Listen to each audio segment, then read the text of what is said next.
पूर्व सीएम और नेता प्रतिपक्ष भूपेंद्र सिंह हुड्डा प्रेस से मुखातिब हो रखे हैं। चाहे बुजुर्ग थे, चाहे बच्चे, चाहे महिलाएं, हर वर्ग के लोग जिस हिसाब से आए जन सैलाब की तरह, तो उससे ऐसा लगा कि यात्रा जन आंदोलन में तब्दील हो चुकी है। बहुत सारी गैर सरकारी संस्थाएं भी आई, मैं थोड़ी सी डिटेल दे दूंगा आपको बाद में कौन कौन कहाँ मिला। तो सभी मतलब professional, retired vice chancellor, generals, हर वर्ग के आए थे, फौज के, जो पैरामिलिट्री थे, हर वर्ग को उन्होंने अपनी बातें रखी और इस यात्रा को समर्थन दिया। इस वास्ते ये जन आंदोलन का रूप ले चुके हैं और कल जो है सुबह उसका यात्रा का झंडा पंजाब को हमने सौंपा। मैं कहो तो डिटेल दे दूँ तुम्हारे को कहाँ क्या था, 1 मिनट लगेगा, है तो लंबी लेकिन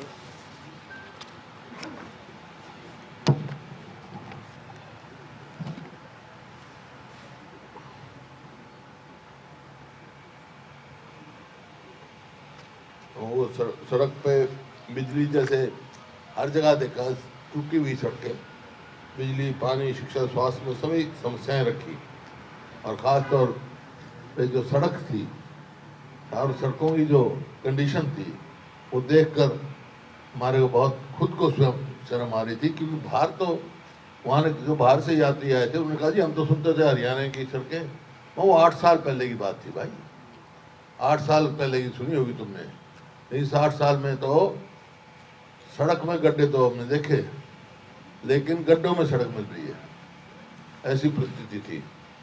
और ये इसमें मैंने बताया इस दौरान जो है नू से स्टार्ट की थी उन्होंने, नू में आए ना फिरोजपुर जिरका से, तो IMT जहां हम छोड़ के गए थे वहीं रही।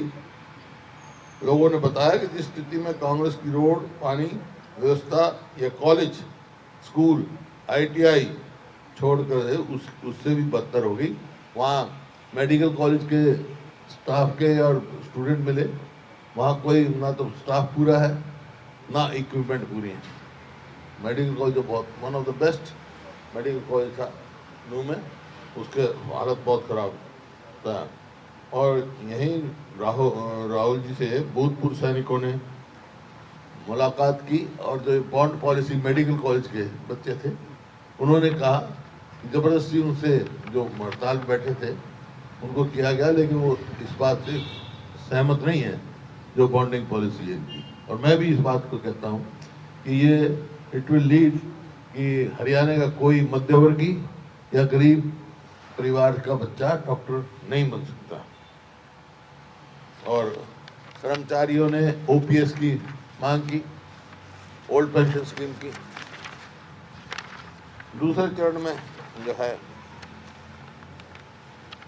कि जो मिले इस दौरान किसान, जिसमें राकेश, टाकेत, युद्धवीर समेत दर्जनों किसान नेता मिले, उन्होंने MSP की और जो गन्ने के भाव की, ये सारी ऐसी समस्याएं उनको उठाई। और आज आर्मी के retired army chief Deepak Kapoor, lieutenant general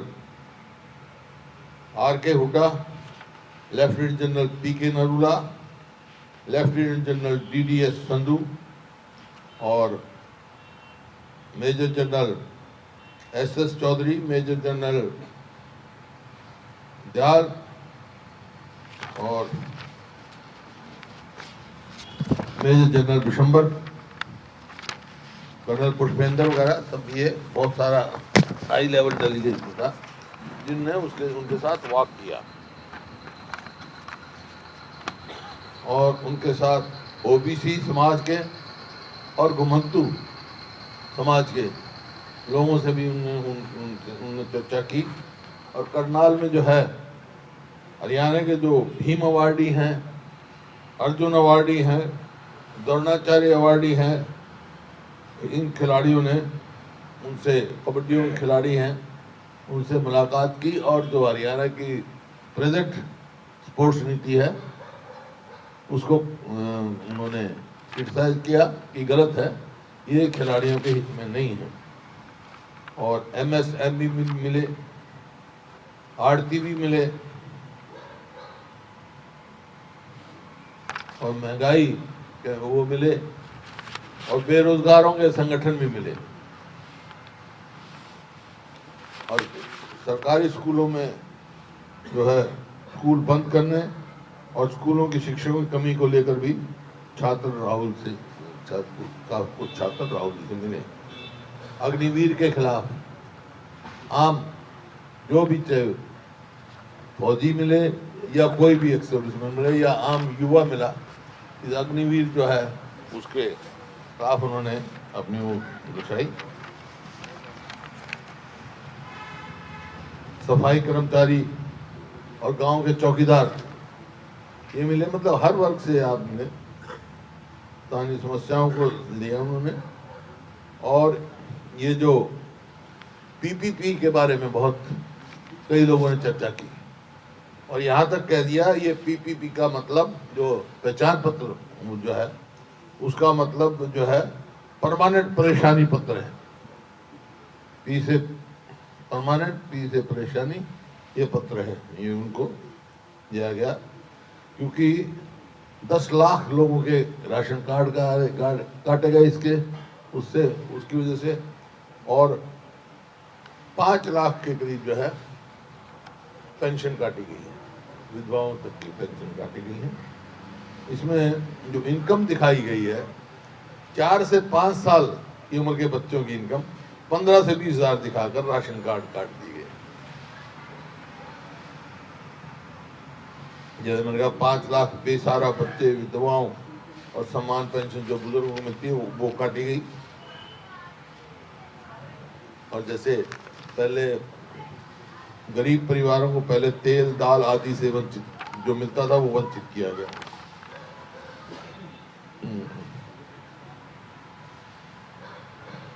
कुछ वहाँ जो है इकोनॉमिस्ट भी मिले और उन्होंने चिंता जाहिर की जो आज हरियाणा की आर्थिक स्थिति है। कर्जा 3,25,000 करोड़ कर्जा है और 1,22,000 जो है उस पर देनदारी है, लायबिलिटीज है। आज ये स्थिति आज हमारी है। आप जोड़ लगा के देखो को इस पर चर्चा जा रही, क्योंकि ग्रोथ से ज़्यादा परसेंटेज में कर्जा बढ़ रहा है और इसी वास्ते जो प्रदेश को एक आर्थिक संकट की ओर धकेला जा रहा है।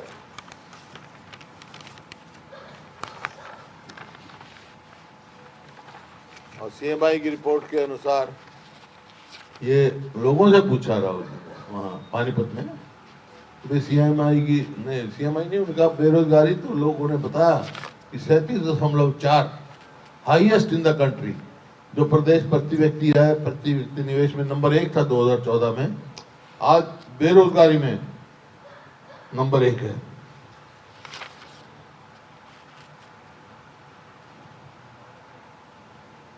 और जो कौशल रोजगार निगम है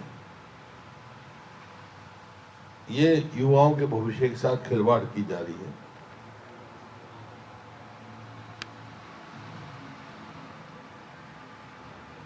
क्योंकि इसका बेस भी PPP भी है, PPP के आधार पर बनाते हैं और सारी गड़बड़ है उसमें PPP में। तो कौशल किसको रोजगार मिलेगा, क्या मिलेगा, ठेकेदारी शुरू कर दी। तो इसमें क्राइटेरिया सरकार ने आय के उस पर रखा ना, और वो PPP देता है उसमें तभी।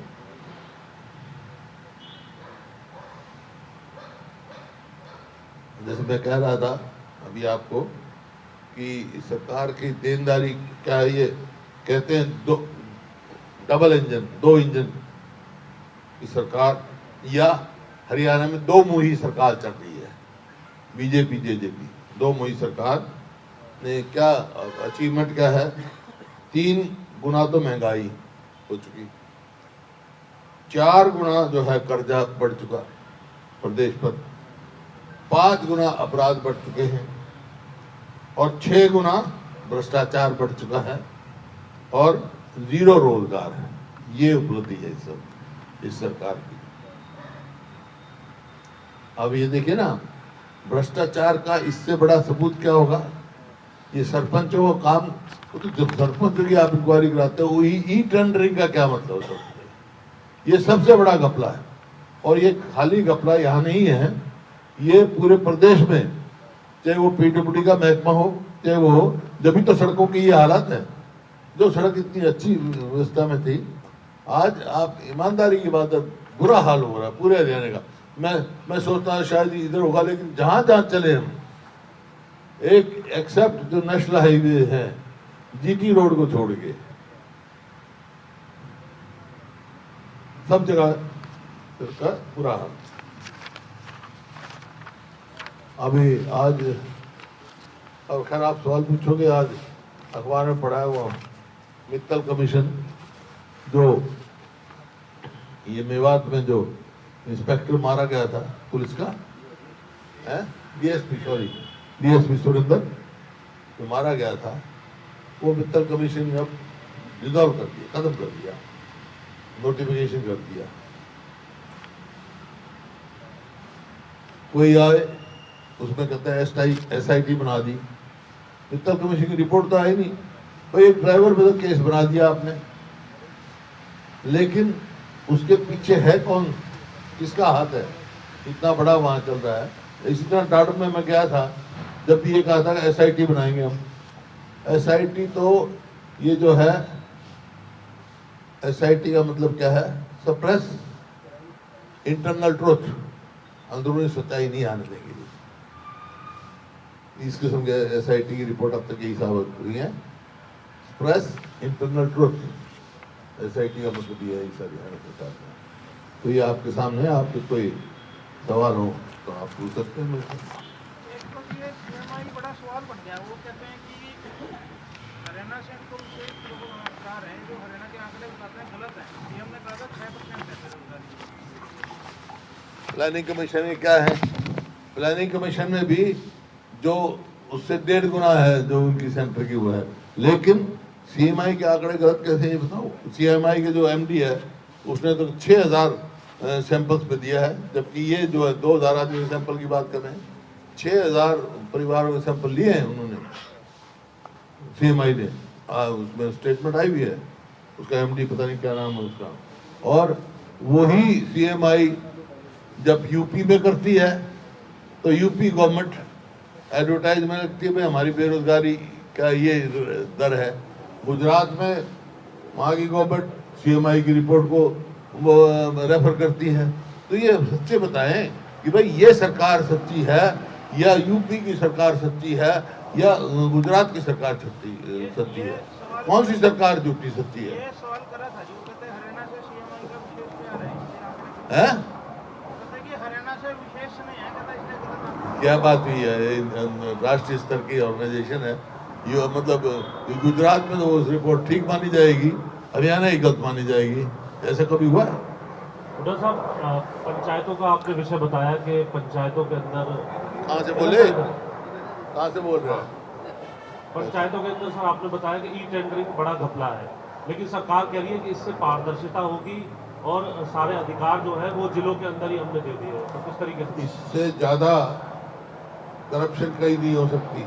मनरेगा का सारा पैसा अब है, तो रिपोर्ट आई है, आदमी पकड़े हैं वहाँ पर। ई टेंडरिंग जो है, देखिए इन्होंने इसको कायम रखने के लिए भ्रष्टाचार यूं का यूं कायम रहे। पहले तो पंचायत के इलेक्शन कराए नहीं, अब कोर्ट के निर्देश से पंचायत के इलेक्शन करा दिए, तो पंचायत पावरलेस बना दी। वो तो उनका काम है पंचायतों का। अगर पंचायत को यूं ही पावरलेस बनाना था तो इलेक्शन कराने की क्या जरूरत थी? इलेक्टेड बॉडी है वो, उनका अधिकार है, वो फैसला करेंगे कैसे उन्हें करना है पैसा खर्च। भाई साहब यही कहा सीएम साहब ने कि 2 लाख रुपए से 2 लाख रुपए कर दिया, 20 लाख से घटा करके। वो कह रहे हैं हमने सारी पावर नीचे दे दी, अब ऊपर कोई फाइल किसको नहीं है। दे दी? पंचायत टेंडरिंग को, पंचायत समिति को, जिला पोर्टल को दे दी। पोर्टल की सरकार है। एसडीओ एक्शन और एससी को ही दे रखी है जिले के अंदर। वो तो क्या मतलब पंचायत जो इलेक्टेड जो आदमी हैं उनसे छीन कर मतलब सरकारी कर्मचारी को दे दी। बात तो वही है ना।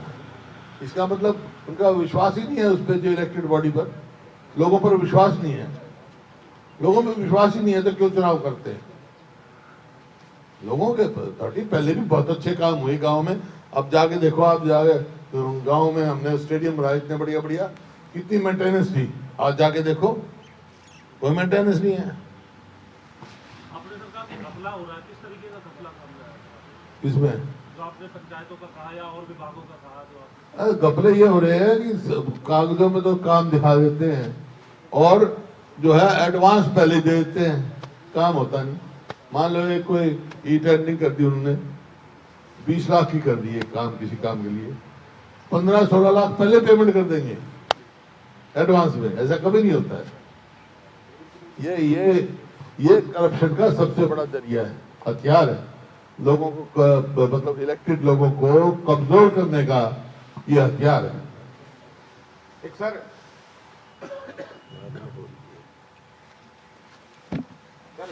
जो भारत जोड़ो यात्रा थी उसमें राहुल गांधी जी ने कई मुद्दे उठाए, सड़कों का उठा या फिर बॉन्ड पॉलिसी का। तो लेकिन जो खेल मंत्री का मामला है उसके ऊपर जैसे कि उम्मीद की जा रही थी, आपने उठाया या फिर दूसरी पार्टियों ने, इनेलो ने उठाया, तो इस बारे में कोई एक शब्द तक नहीं बोला गया। नहीं, हम बोला वहां मेरी प्रेस कॉन्फ्रेंस में हमने हुए, वहां पे जब राहुल जी से बात सामने आए तो हमने प्रेस कॉन्फ्रेंस की, उसमें मैंने कहा कि भाई नैतिकता तो इस सरकार में रही नहीं।